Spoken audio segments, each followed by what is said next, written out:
For centuries, you had these incredible civilizations. Think Egypt, Babylon, they rose up, they built wonders, and then they kind of just plateaued. It's like their intellectual progress hit a wall. But then, around the Mediterranean, something totally different happened. Ancient Greece didn't just rise. It absolutely exploded with breakthroughs that forever changed how we think. So, the big question is why? Why them? Okay, let's really dive into this because it's one of history's greatest puzzles. How does this patchwork of little competing cities end up producing the foundations for philosophy, for democracy, for science as we know it? What was their secret sauce? Well, we all know the greatest hits, right? The philosophy, the democracy. But what's really fascinating is the hidden engine that was humming away underneath it all. Behind that incredible cultural legacy was an economic and social system so advanced that it created a level of prosperity that wouldn't be seen again in that part of the world for over 2,000 years. So let's start with the fuel for this fire, a truly revolutionary economic engine. It all kicks off with how the Greeks completely reimagined money and trade, and in doing so, built the financial foundation for everything that was to come. Think about it. Before this, your wealth was your land. It was your cattle. It was stuck. It wasn't going anywhere. The Greeks, who borrowed the idea from their Lydian neighbors, just jumped on the concept of coinage. And suddenly, bam, wealth became fluid. You could turn an olive grove into pure capital to fund a trading voyage, or pay a stonemason, or even finance a new play. It was a game changer. And you can't talk about this without talking about the Athenian owl. Thanks to its rich silver mines, Athens created a coin so pure and so reliable, it basically became the US dollar of the ancient world. It made complex banking and credit possible. It created a whole new merchant class of people who didn't need to be born into landowning families to get rich and powerful. This little silver coin literally funded the Golden Age. And get this, just 2%. That was the standard, low-friction tax on trade across the entire Greek world. Now, this wasn't some clumsy top-down decree from an emperor.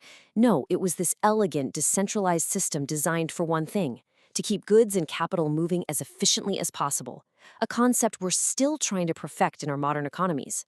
But maybe the most brilliant piece of this was how they handled risk. Bankers in the agora, the central marketplace, would offer these things called maritime loans. They were basically ancient venture capital. If your ship full of olive oil sank in a storm, poof, your debt was gone. But if it came back full of grain, the banker got a massive return. This encouraged huge, ambitious, high-risk, high-reward ventures. Okay, but all that economic energy needs a stable platform to stand on, right? You can't just have chaos. And that brings us to the second pillar, a revolutionary social blueprint built on trust, the rule of law, and collaboration. This is it. This is the idea that changes absolutely everything.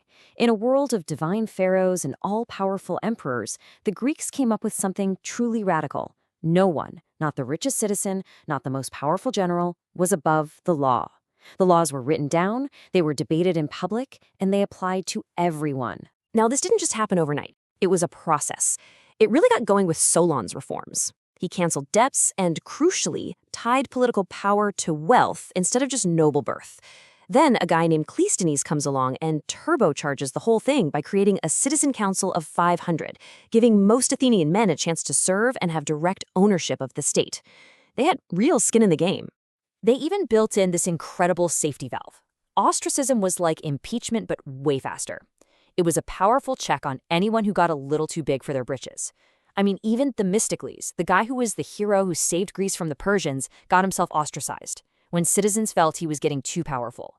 It sent a crystal clear message: nobody is indispensable. And the city-state itself, the polis, was the perfect incubator for all these ideas. It was the Goldilocks zone, just right.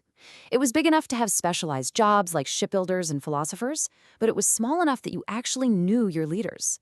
You couldn't really hide if you were a bad actor or had a terrible idea. It created this amazing environment of both competition and collaboration where innovations could spread like wildfire. So you've got a booming economy, and you've got a stable participatory society. The final piece of the puzzle was a fundamental upgrade in how people actually thought, a rewiring of the collective Greek mind.